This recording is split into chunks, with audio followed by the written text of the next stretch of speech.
Ukraine पर non stop हमले करेंगे पुतिन। ये बड़ी रणनीति सामने आई है। गर्मियां खत्म होने से पहले ही जीत का प्लान तैयार कर लिया है व्लादिमीर पुतिन ने।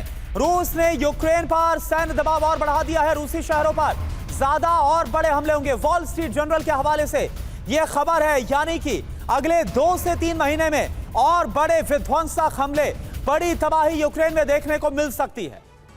तो आखिर यूक्रेन को जीतने के लिए पुतिन की क्या रणनीति है, यह अब आपको फटाफट बताते हैं। 2 महीने में पुतिन यूक्रेन को फतह कर लेना चाहते हैं। क्या है रणनीति? पहला कदम सूमी पर कब्जा होगा, यह जानकारी आ रही है। दूसरा कदम सूमी से कीव तक सीधी पहुंच बनाई जाएगी। तीसरा कदम रूसी टैंक ब्रिगेड का कीव पर धावा होगा और चौथा कदम रूसी नेवी दक्षिण यूक्रेन में बोलेगी धावा, यानी कि सिर्फ जो पूर्वी यूक्रेन है वहां तक सीमित नहीं, दक्षिणी यूक्रेन पर भी हमला होगा। और 5वां कदम ज़ेलेंस्की को अपदस्थ, यानी कि उनको कुर्सी से हटाकर कीव पर रूसी झंडा फहराने का काम करेंगे। अब बड़ी बात क्या है, ये तो देखिए रणनीति है।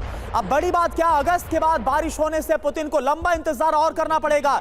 युद्ध ऐसे में और ज्यादा खिंचता हुआ नजर आएगा। लेकिन विनोद दत्ता सर, सवाल तो ये उठता है, पुतिन तो रणनीति बना रहे हैं। 3 साल से हम देख रहे हैं कि एक के बाद एक रणनीति सामने आ रही है और अब कहा जा रहा है कि 2 महीने में फतह कर लेंगे यूक्रेन को। क्या आपको मुमकिन लग रहा है ये?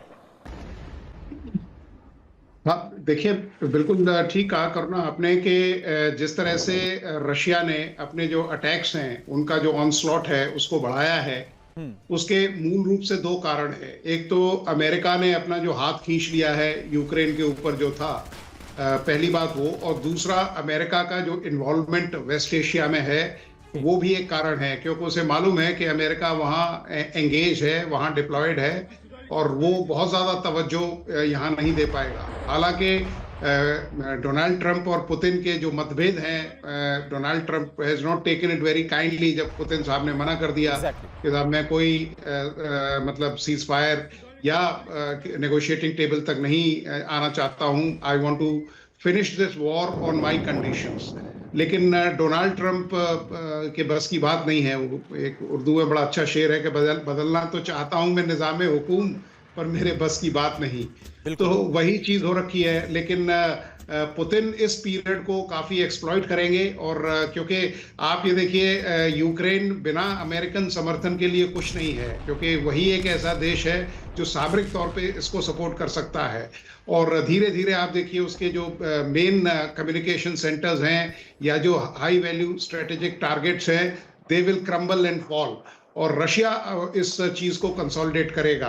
और रशिया देखिए, क्योंकि अब जो सारा बैटल है वो यूक्रेन में मतलब अंदर घुसता हुआ जा रहा है, जिससे यूक्रेन की जो विल पावर है वो खत्म होगी। और जो अभी आपने 5 सूत्रीय प्रोग्राम बताया था, जो स्ट्रेटेजी पुतिन की थी, वो बिल्कुल ठीक है, क्योंकि वो यही चाहते थे। पहली बात, मैक्सिमम जो एरिया है वो अपने कब्जे में रखे, चेंज ऑफ रिजीम हो वहाँ।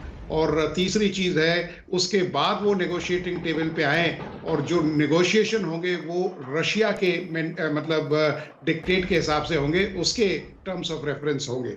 बिल्कुल। तो इन सब चीजों और विनोद दत्ता सर, हमने ये देखा भी है कि बार बार पुतिन की तरफ से ये भी एम्फसाइज किया गया कि तब तक कोई शांति नहीं आ सकती, बात नहीं हो सकती शांति पर, जब तक ज़ेलेंस्की वहां पर राष्ट्रपति की कुर्सी से हट नहीं जाते और कोई और नहीं आ जाता।